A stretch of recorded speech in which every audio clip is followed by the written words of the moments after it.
Well, after going with an unchanged starting 15 last out in France, Greg McWilliams this week makes 4 changes in the pack. Christy Haney handed her first test start, having made her debut off the bench in Toulouse. There's also an alteration in the back row. Hannah O'Connor comes in at number 8. In the back, Savine Riley makes way for Catherine Dane at scrum half, and there's a first start of the campaign for Bevan Parsons. She replaces Emer Considine in a move that sees Lucy Mulhall switch from the wing to full-back, a backline now brimming with that Sevens running threat. Italy, well, they have a handful of changes from that heavy home loss to England. In the pack, Valerie Federighi comes into the second row and Beatrice Veronese starts at blindside.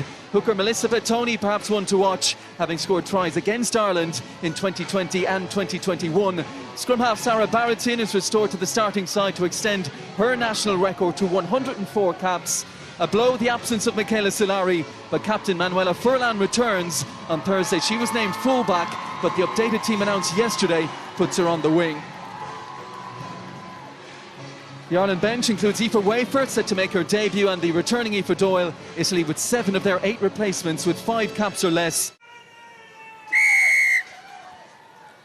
Well, which of these two sides will settle the quicker? Immediately Cronin looking to keep the Italians guessing with a kick to that far side and making sure she was in sharply with the tackle along with Edel McMahon. Barrettin and now Rigoni. Oh, floats a lovely ball out to Dinka. Doesn't have the pace to get away from Amy Lee Murphy-Crowe though. But they've been ambitious in the opening 3 minutes, the Italians. Look, they're so exciting to watch how they play, keep that ball alive, looking to get it into those wider channels. Ireland's defence was quite good. They were kind of connected, but gave away a penalty. I think it was Dorothy Wall. It was the 70-minute mark that France pulled away, and Italy played all the rugby, but as I said, just not in the right areas of the pitch. Dinka was brilliant in the first half. She was substituted. Surprised that she was substituted. She was playing a really good game. Well, there's first points now to Italy. Pass, but well picked up in the end by Furlan. Ireland countering there. They've won the ball. Friday gets it moving quickly to Haney. Madia trying to hold on to the Ireland prop. Catherine Dane. She's got a lovely zippy pass in her. That's a good ball out to Amy Lee Murphy-Crowe. Good tackle by her opposite number, Dinka. Cronin. The ball back inside to Stacey Flood, who's got the strength to drive on a few metres more. Dane down the short side. Higgins, score of that brilliantly finished try in France. Off the back of a period of sustained Irish pressure. Of course, ultimately the fact that Ireland will not be heading to the World Cup. The Italians are World Cup bound. First time they will be at back-to-back World Cup since 98 and 02. And that's excellent work from Ireland at the scrum. They've got the penalty. Been part of the fabric of it for so many years. I'm delighted for him that they've qualified for this World Cup, and the likes of Barrettin and Furlan as well. Cronin. Here is Flood. That brilliant ability to play the skip pass, and Parsons linking up with Amy Lee Murphy-Crowe. Oh, and Rigoni's done brilliantly there to get across and help out. Dane has a little dart back on the inside. Good tackle by Barrettin.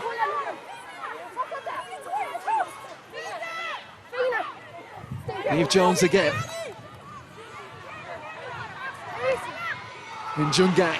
She takes some putting down, Linda Njungang. Ireland a metre out now. Advantage offside. They're keeping it with the forwards. Italians offside. Right. Ireland advantage once more.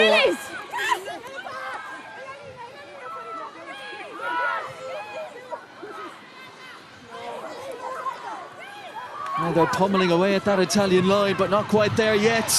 Haney. Good double hit from the Italians. Dane, and it's on out wide, and it's Lucy Mulhall who's in. Well, they were patient, Ireland. They went with the forwards, knocking on the door, and then when the opportunity presented itself. Super control by Ireland. They had penalty advantage picked, sucking in the Italian defence. Quality pass from Nicole Cronin, picked off by Lucy Mulhall, coming into the line late, floating on the outside. She had Bevan Parsons outside her, but didn't need her. Good vision there. Medea can't get to Mulhall, who just comes into that line of perfect timing. But again, that came from a good line out. They went up hard at 2. They had them all. They got penalty advantage off them all. Barrettin. Oh, and another break here. Veronese. Brilliant hands again from the Italians. Important tackle that from Stacey Flood. Just to check the Italian momentum, Bettoni. Niamh Jones. Release, tackle! Big clear out from Monaghan. And Jungang. Swiftly on to Dorothy Wall. Haney. Good pick up from Edel McMahon. And here goes Eve Higgins. Gets it into the hands of Parsons and off she goes. Babin Parsons. Dragged to ground by Tunasi. Monaghan again. Well, she's the go-to when they're in this tight. Ireland trusting her to make ground. Dorothy Wall. A metre short here. Big moment this late in the first half. 8 offside. There's an offside here against Giordano. Ireland with advantage. Huge hit coming in from Tunisia on Edel McMahon. Now the chance to go wide. Nicole Cronin stepping. Just couldn't quite reach Nicole Cronin. Dane. Stacey Flood. Parsons. Still Babin Parsons. Knock on. No Knocked advantage. on. Yeah. Ireland had the penalty advantage though. It's just all the possession Ireland have had. Italy are just under the pump, particularly in this zone. Ireland have to come away with something now before half-time. Well taken by Hannah O'Connor. No. The crowd urging Ireland on here as they creep ever closer. Well, the most threatening maul so far. They're very close, very, very close. They're over. This try counts, is it in Jungang? I think it might well be. Well, it's Niamh Jones. They get up together. It's one of the two. Yeah, I think it was Jones there at the back of the maul, controlling it. Worked by Catherine Dane as well to keep him checked. But again, simple line out, up at 2. Italy don't contest. Dorothy Wall is just shearing up in front of Niamh Jones. Bettoni coming in from an offside position. Catherine Dane just marshalling her troops on. They would have had a penalty advantage off that anyway for Bettoni coming in from the side. There's been so much talk this week and ahead of the game about the set piece, about the scrum, about the line out. But it's been a big plus for Ireland in this first half. That was an outstanding maul, and Niamh Jones at the end of it. The opening score of the game, but the 2 tries of the first half have come from Ireland, from Lucy Mulhall and from Niamh Jones. One finished by a back, one by the hooker. And Ireland off to a good ovation here in Cork. It's a game with a lot on it, as we mentioned. 2 sides who have lost both opening fixtures in the opening 2 rounds, but it's Ireland with the advantage. A 7-point lead at half-time. Ireland 10, Italy 3. And for now, she's just taken up station on the right wing. We'll wait and see exactly what the Italians have in mind. Yeah, Franco, Araghetti, Scorbini. There's a couple missing from that pack. If the Italians playing with 14 for the moment, they'll be happy to be down in the Ireland half. Awkward bounce for Ostuna Minuzzi. She's managed to keep herself in the field of play, and what's more, found a pass for Stefan as well. Another big tackle coming in from Niamh Jones. Score of that second Ireland try in the first half. Edel McMahon gets herself turned right side. Now the kick from Dane. It's Eve Higgins. It's off and she's gone. Eve Higgins will not be for catching here. A try scorer in Toulouse. Well, eyes on that ball all the way. Quicker in thought indeed, Eve Higgins. And what a start to the second half for Ireland. The kick from the scrum half, Catherine Dane, and Eve Higgins does the rest. Well plucked out. Just see here where ball comes from. Great turnover. Hannah O'Connor there, making up for that penalty she just gave away. No one in the backfield for Italy, and Higgins picks that off beautifully. Again, this all stems from a good Irish scrum in their own 22. They kick for position, and a super finish from Ireland. Well, just as they concede that try, Italy now back to the full complement with the return to the field of Elisa Giordano, who thought she was coming on at 10-3. 15-3 now Ireland with the conversion attempt to come.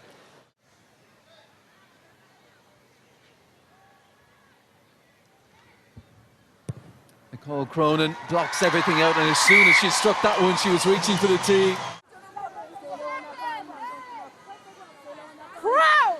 Still a really good attacking position this round for Ireland to go with the scrum again.